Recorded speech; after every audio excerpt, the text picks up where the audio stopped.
गुड्डू और पिंटू दोनों चचेरे भाई थे। वो दोनों ही बेरोजगार थे और काम ढूंढ रहे थे। एक दिन दोनों आपस में बातें कर रहे थे। पिंटू भाई, अब हमें जल्द से जल्द कुछ काम धंधा करना पड़ेगा, वरना भूखे मरने की नौबत आ जाएगी। हाँ भाई, अब तो पिताजी ने तो मुझे पैसे देने से भी मना कर दिया है। तो चल पिंटू, आज हम बड़े बाजार चलते हैं। वहाँ कई सारी दुकानें हैं, कोई ना कोई तो हमें काम पे रख ही लेगा। गुड्डू की बात पिंटू को पसंद आई और दोनों फौरन बाजार की तरफ चल पड़े। दरअसल काम तो बस एक बहाना था। उन दोनों को तो बाजार जाकर चटर पटर खाना था। दोनों को बाजार की चाट पकौड़ी बहुत अच्छी लगती थी और वो खाने पीने का एक भी मौका नहीं छोड़ते थे। ये लो, बाजार तो आ गया, तो फिर अब कहाँ से शुरू करें? क्यों ना पहले कुछ खा ले, फिर आराम से काम करेंगे। काम का क्या है, वो तो होता ही रहेगा। देखो ना, सामने कितनी बढ़िया बढ़िया चीजें मिल रही है खाने की। अरे वाह, तुमने तो मेरे दिल की बात कह दी। चलो चलो, कुछ खाते हैं और साथ में उन्हीं ठेले वालों से पता भी कर लेंगे कि आसपास कुछ काम मिलेगा क्या। कुछ देर बाद उन्हें एक चाइनीज खाने की दुकान में काम मिल गया। ठीक है, मैं तुम दोनों को काम पे रख ले रहा हूँ। तुम्हें खाने की डिलीवरी करनी होगी और मैं तुम्हें तनख्वाह भी औरों से दुगनी दूंगा। लेकिन मुझे तुमसे एक कागज पे दस्तखत चाहिए है कि तुम ये काम छोड़कर नहीं जाओगे। और अगर तुमने काम छोड़ा तो तुम मुझे 1 लाख रुपया दोगे। क्या? लेकिन ऐसा क्यों? ये तो कुछ ठीक नहीं लग रहा है।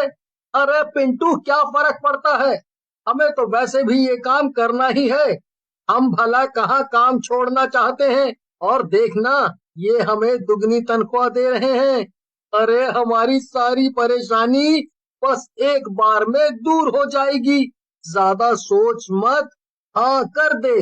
गुड्डू की बात सुनकर पिंटू मालिक को हाँ कर देता है। दोनों अगले ही दिन से काम पर लग जाते हैं।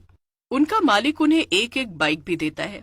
काम का पहला दिन था और पिंटू एक घर से डिलीवरी करके वापस आ रहा था। तभी उसकी नजर अपनी बाइक पर जाती है। उसकी बाइक पर कोई बैठा था और बाइक लेकर जा रहा था। पिंटू बाइक के पीछे भागा, लेकिन जैसे ही वो आदमी पलटा, पिंटू के होश ही उड़ गए। उसकी बाइक पर डिलीवरी बॉय के कपड़ों में एक भूत बैठा था। भूत! बाप रे, भागो यहाँ से। पिंटू भाग पाता उसके पहले ही डिलीवरी बॉय भूत ने उसकी गर्दन पकड़ ली। क्यों, कहाँ भाग रहा था तू? तू तो मुझे ही पकड़ने आ रहा था ना, अब ऐसे ही भागा जा रहा है। अरे अरे, मुझे जाने दो। भला मैंने तुम्हारा क्या बिगाड़ा है?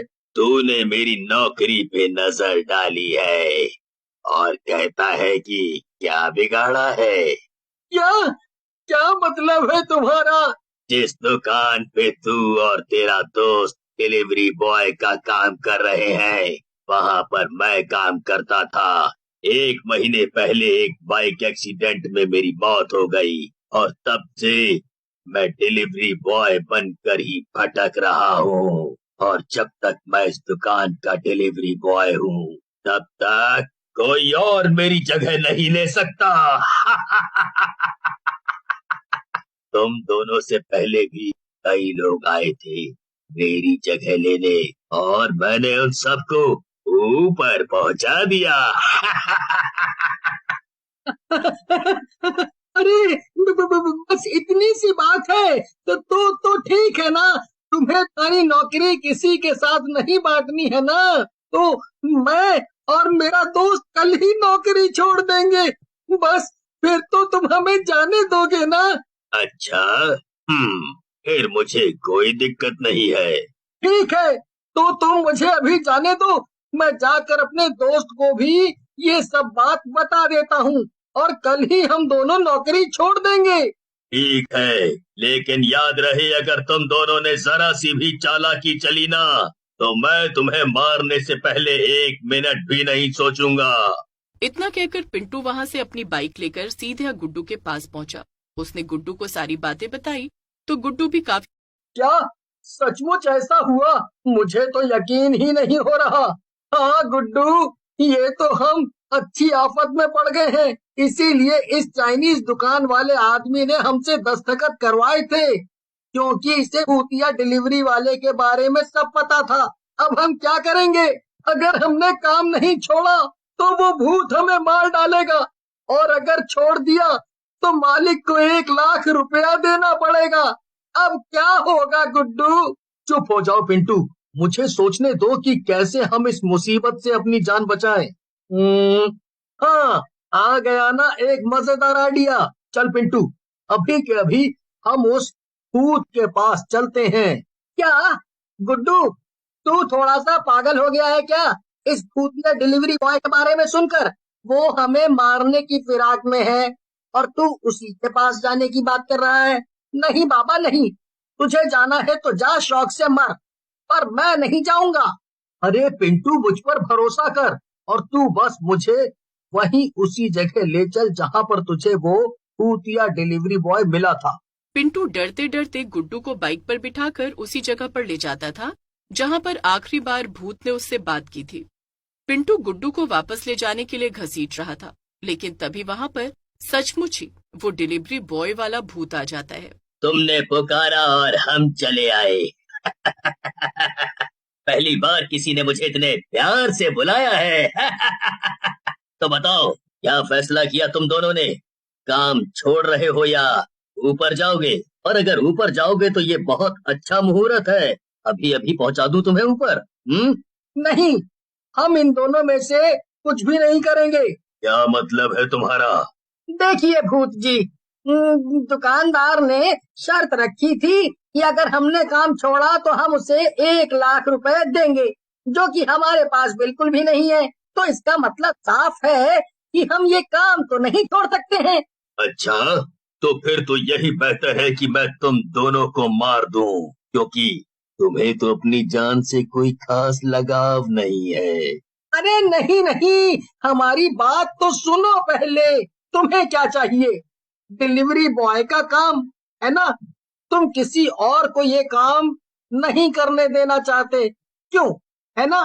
ठीक है, और वो दुकानदार किसी भूत को तो रखेगा नहीं डिलीवरी बॉय के काम पर, तो फिर तुम हमें ही नौकरी करने दो। जैसे ही कोई डिलीवरी करनी होगी, हम बाइक थोड़ी दूर पर ले जाने के बाद बाइक के साथ वो काम तुम्हें खुद सौंप देंगे। फिर तुम बढ़िया डिलीवरी करना और हमें बाइक वापस कर देना। अरे वाह पिंटू मेरे भाई, क्या दिमाग दौड़ाया है। इससे हमें पैसे भी मिल जाएंगे और काम भी नहीं करना पड़ेगा। वैसे मुझे ये आइडिया उतना बेकार भी नहीं लगा। तो ठीक है, मैं ही करूंगा सब डिलीवरीज कल से, मुझे मंजूर है। फिर क्या था, पिंटू, गुड्डू और भूत मिलकर साथ साथ काम करने लगते हैं। जैसे ही कोई डिलीवरी देने का काम होता, पिंटू और गुड्डू खाना रखकर दुकान से निकलते तो पर आगे जाकर वो डिलीवरी का काम भूत को सौंप देते थे। उनके मालिक को शुरू में तो इसकी भनक तक नहीं लग पाई, पर कुछ ही दिनों में उसे पिंटू और गुड्डू पर शक होने लगता है। एक दिन वो पिंटू और गुड्डू को बुलाता है। क्यों गुड्डू और पिंटू, कैसा चल रहा है काम? एकदम बढ़िया चल रहा है मालिक। आपने हमें अचानक से यहाँ क्यों बुलाया आज? मुझे पता है कि तुम उस भूत की मदद ले रहे हो डिलीवरी करने में। मुझे लगा था कि पुराने डिलीवरी बॉयज की तरह ही तुम लोग मुझे 1 लाख रुपए देकर भाग जाओगे, पर तुमने तो उसे ही अपने साथ कर लिया। मुझे माफ कर दो, मैं दोबारा किसी के साथ ऐसा नहीं करूँगा। मैं ये दुकान ही बंद कर दूंगा। अगर ये दुकान ही नहीं रहेगी तो डिलीवरी बॉय कैसा? तभी वहाँ पर वो भूत आ जाता है। भूत को ये सब सुनकर गुस्सा आ जाता है और वो मालिक का गला दबाकर उसे मार देता है। अरे बेवकूफ, पर मालिक मर गया, अब तो वैसे भी दुकान बंद ही हो जाएगी ना। अरे हाँ, ये तो मैंने सोचा ही नहीं। ये मैंने क्या कर दिया? इसके बाद भूत गायब हो जाता है और गुड्डू और पिंटू थक कर बैठ जाते हैं। अब क्या? अब तो एक ही चारा है, ये दुकान हम ही को चलानी पड़ेगी मेरे दोस्त पिंटू। हाँ गुड्डू, चलो, आज से ये दुकान हम चलाएंगे। पिंटू और गुड्डू मिलकर चाइनीज खाने की दुकान चलाने लगते हैं और दोनों बहुत अमीर हो जाते हैं। वो नए डिलीवरी बॉय भी रख